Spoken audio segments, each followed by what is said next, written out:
Most of the European nations have common origins. They belong to an indo-European group, also known as Caucasian. About 5,000 years ago, Indo-Europeans have begun their expansion from Pontic steppe in modern southern Russia. In Europe they have subjugated the local population, thusly creating the nations of Europe.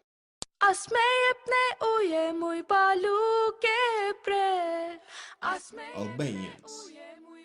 The history of the Albanians began in antiquity. They are the last nation speaking a language from Illyrian language group. Illyrians were a group of Indo-European tribes who inhabited the western part of the Balkan Peninsula in the distant antiquity. In Roman times they were conquered and Romanized, and when the Slavs migrated to these areas, Illyrians were outnumbered, and Slavs took place of the local population.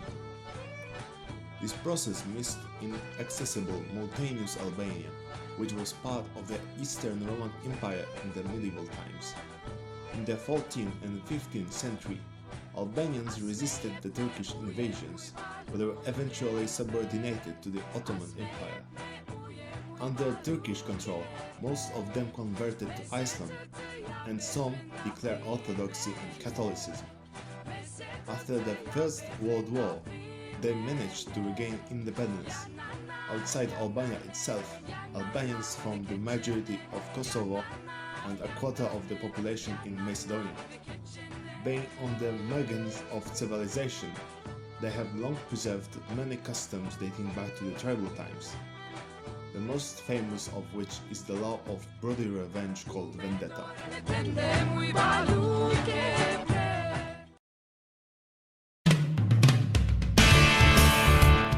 Belgians.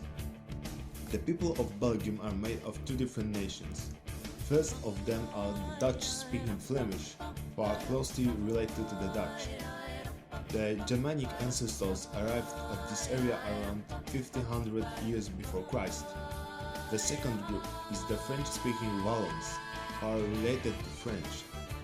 This means that their ancestors are Romanized Celts, who have lived there as long as the Germanic people. The reason why one state is shared by two dissimilar nations is due to a complicated history starting in the Middle Ages.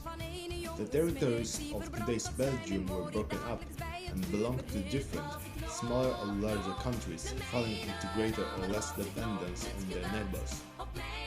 Then it moved from hands to hands, being part of Spain, Austria, France and the Netherlands. Belgians have gained independence from the Dutch in the first half of the 19th century. The complicated history between the Wallons and the Flemish people is still the cause of friction and conflict between the nations.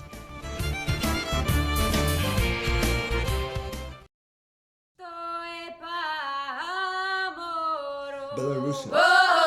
Today Belarusians are descended from the Ruthenian peasantry, because the nobility was in principle entirely colonized or Russified, at a time when today's Belarus was part of Lithuania, which was in turn united with Poland.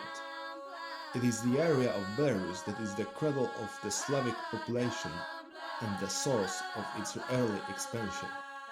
The Ruthenians, who were the ancestors of Ukrainians and Belarusians, owed their statehood to the Vikings, who came to Ruthenia and subjugated the local tribes in the 9th century.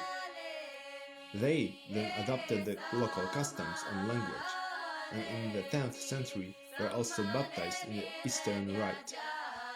Ruthenia was then the object of struggle of the Mongols, Lithuania and Poland, which ended with the incorporation of the White Ruthenia into Lithuania and the Russianization and Polonization of the Lithuanian nobility. During the partitions, Belarus became largely Russified, which is why they mainly use the Russian language. Belarusians have only recently acquired a national identity, where before the Second World War they would identify themselves rather with the Christian faith, without paying much attention to nationality as such. Today's Belarusians are most closely related to Polish, Ukrainians and Russians.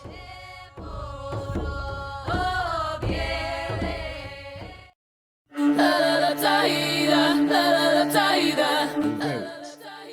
Bulgarians have somewhat of triple origin. It begins in the 6th century, when Slavic people arrived at the Balkan Peninsula. They have met with mostly Romanized and Hellenized Indo-European Thracians, who are native to the Eastern Balkans.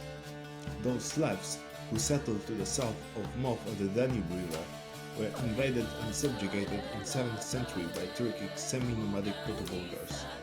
However, numerous supremation of Slavs that already lived there greatly contributed to the Slavization of the new religions, which resulted in creation of mono-ethnic nation. Even today, Thracian and Proto-Bulgar traces can be found in folklore and language lore. Bulgarians were baptized in Eastern Rhine in 9th century and managed to create a strong empire, challenging the Eastern Rome. While at some point Bulgaria was conquered by the Byzantines in the 11th century, eventually it regained independence in the 12th century, which it maintained until 14th century, when it was conquered by the Ottoman Turks. Turkish occupation and bad treatment of Bulgarians and Christians caused the rise of the Bulgarian nationalism, which ended in a series of successful independence uprisings in 19th century, but also wars in 20th century. Today's Bulgarians are most closely related to Macedonians.